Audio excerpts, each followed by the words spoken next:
Negaliu tau nusakyti, ką reiškia nematyti. Man tai savaime suprantama ir visiškai netrukdo gyventi.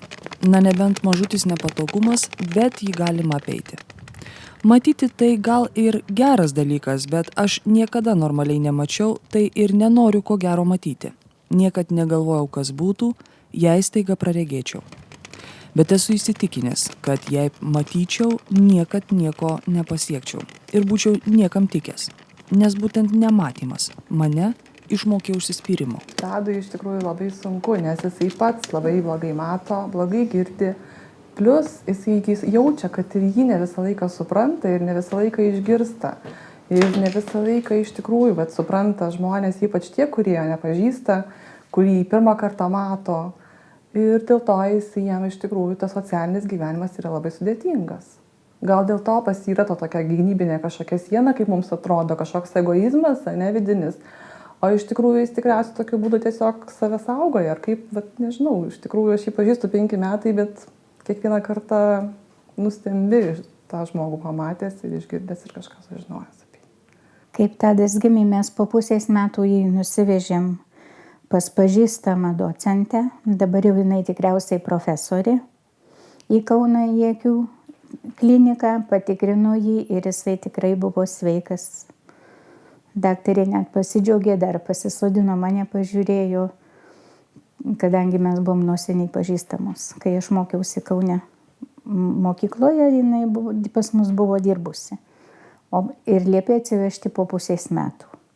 Mes nusivežėm, kada buvo jam metukai, daktarė rankom pliaukštelėjo, viskas vaikelis, sako. O viskas tai reiškia ką? Jau buvo pamfilos pabalusios. Pamfilos tai čia yra akių nervai, kaip aš suprantu, nes pas mus nervų atrofija. Pas mus yra paveldima šita liga, mes paveldėjom iš savo mamos. Šita liga, jinai buvo pirmoji mūsų giminėje su tokia liga, o paskui mes visos 3 seserys blogai matom ir mūsų vaikai taip pat. Viduriniosios sesers sūnus gerai mato. Rasa, jums labai skauda šita vieta? Taip, dėl Tado labai. Todėl, kad jis yra pats nelaimingiausias mūsų šeimoje. Jei gerai girdėčiau, dabar jau turėčiau diplomą, šeimą, namus ir darbą. Klausa viską apvertė aukštyn kojom, neregėjimas. Visus tuos dalykus padarė sunkiai pasiekiamus. Maždaug nuo 7 metų klausa nenumaldomai silpo 20 metų, kol galų gale jau ir su pačiais geriausiais klausos aparatais negalėjo su niekuo susišnekėti. Su Tadu mūsų pažindino Vilniaus Valakupių reabilitacijos centro darbuotojai. Nematantis ir beveik negirdintis jaunuolis čia dalyvauja taip vadinamoje pilotinėje neregių kompiuterinio raštingumo programoje, trunkančioje 4 mėnesius, nors Tadas ją įsisavino vos per 1,5. O Tadai, kam tau ši visa technika?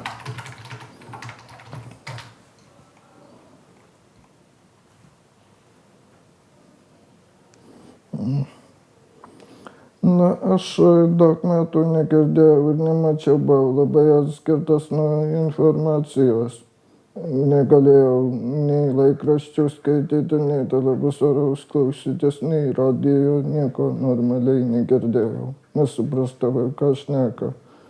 O kompiuteris ir internetas atvėrė man viso pasaulio informaciją. Technologijų pagalba dabar su Tadu susikalbėti visai paprasta.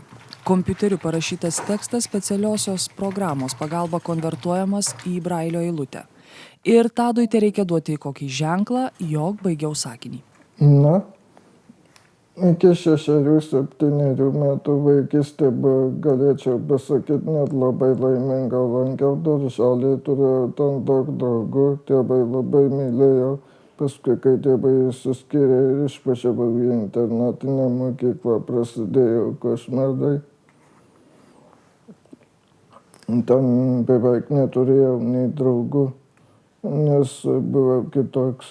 Dauguma manęs nemėgo. O kodėl nemėgo? Juk buvai tarp neregių. Turėjau klausos negalia iššiaip išlepintas vaikas buvo. Va, tokiose aklųjų mokyklose, jeigu turi kokią nors kitokią negalią, tai kiti į tave žiūri labai kreivai, tiesiog nepriima. Žinau, kad perskaitai beveik visas Brailio raštų parašytas knygas.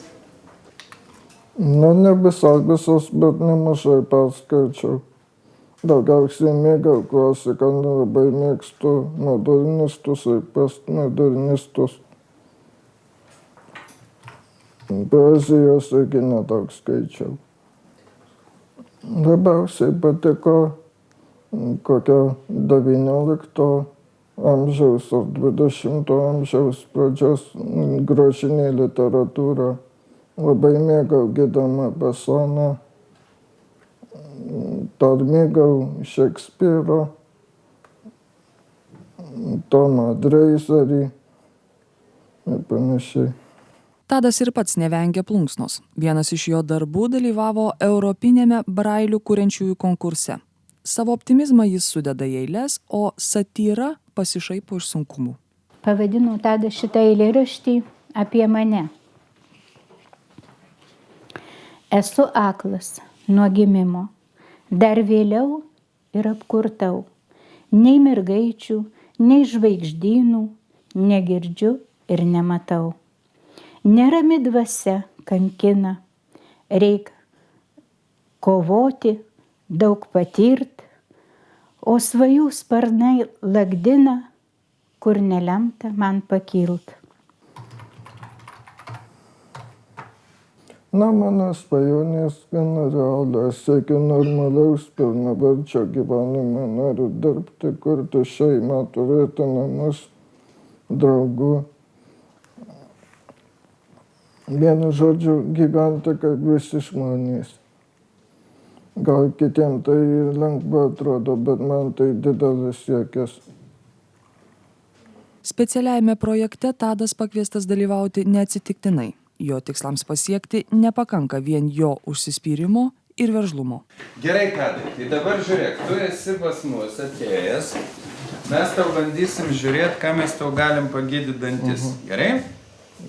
Kad būtum ne tik girdėtum, bet kad ir gerai atrodytum. Yra nemažai dantukų, kuriuos reikia šalinti. Čia jau nieko nepadarysi, tai ten mums tas ir padės kompanija, kur dėsim vietoj jų implantus. Ir priekyje, kur labiausiai sugedę, mes galėsim labai greit ir paprastai sudėti dantis, nes tie esami sugedę jau šalinami, vietoj jų dedami implantai, tai yra momentinis implantavimas, praktiškai tą pačią dieną žmogus išeina gražus ir praktiškai sveikas. Bet yra dantų nemažai, kuriuos reikia gydyti, kuriuos dar verta saugot, gelbėt, tai tą darysim, tam reikės šiek tiek daugiau laiko, bet viskas yra padaroma. Na, jei prieš tai išklausytos herojų istorijos iš tikrųjų sužadino minčių, kad jiems labai pasisekė ir šiandien jie gavo didžiulių dovanų, tai Tadas pats mums yra dovana.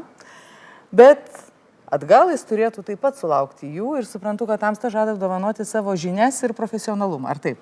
Taip, iš tikrųjų Tadai padovanosim labai daug. Ir, pradžioje iš tikrųjų buvo daug tokių abejonių, dvejonių, kol sutikom dalyvauti tame projekte, bet kai Tadas atėjo pirmą kartą į mūsų kliniką. Pirmiausia, ir neišsigandot. Iš tikrųjų neįprastas pacientas. Bijojom, kol netėjo. Labai neįprastas, nes šiek tiek abejojom dėl bendravimo, dėl tokių dalykų. Žinojom, kad jisai visai nesenai pradėjo girdėti ir tik vos mato, iš tikrųjų jis mūsų neskiria ir savo šypsenos, bei jisai nemato. Bet ar tiesa, kad jis jaučia diskomfortą ir girdėjo, redaktorė sakė, kad kalbėdamas jis prisidengia burną ranką? Taip, jisai dengia savo šypseną, nors jos nemato, tai matomai tiesiog intuityviai, matomai tai yra žmogaus jau prigimtyje. Galų galiai jis yra be galo apsiskaitęs, tai matomai žino, ką reiškia šiandien žmogui šypsena. Bet kai Tadas atėjo mūsų kliniką, abejonės iš tikrųjų visos dingo Ir šiandien su savo kolektyvu, nes su Tadu dirbu ne aš vienas, visas kolektyvas, kuriam irgi reikėtų padėkoti. Visi sako, kad kalėdos mūsų klinikoje prasidėjo nuo tada, kai atėjo Tadas, šios kalėdos. Nes jo optimizmas, jo norėjimas pasiekti ir užsispyrimas nepalieka abejingų. Trečią kartą į kliniką jis atvažiavo vienas, be palydos, būdamas visiškai aklas. O šiaip Tadui iš odontologinės pusės jam tikrai reikia labai rimtos pagalbos ir ne tik dantų implantų. Ir Tadui per vieną kartą atliko momentinę implantaciją, kai pašalinom visus dantis, kurie jau tikrai beviltiški, susadinom dantų implantus ir iš karto uždėjom naujus, pradžioje laikinus dantis, bet jau nuo to momento jis galėjo pilnavertiškai kramtyti visų pirma ir šypsotis. O siekiant jo užsibrėžtų tikslų, šypsena, manau, tikrai labai padės, nes jisai nori mokytis, nori surasti darbą ir visą kitą.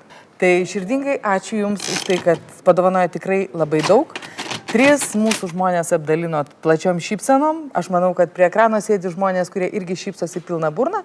O tie, kurie nesišypso, turbūt irgi turi apie ką pagalvoti.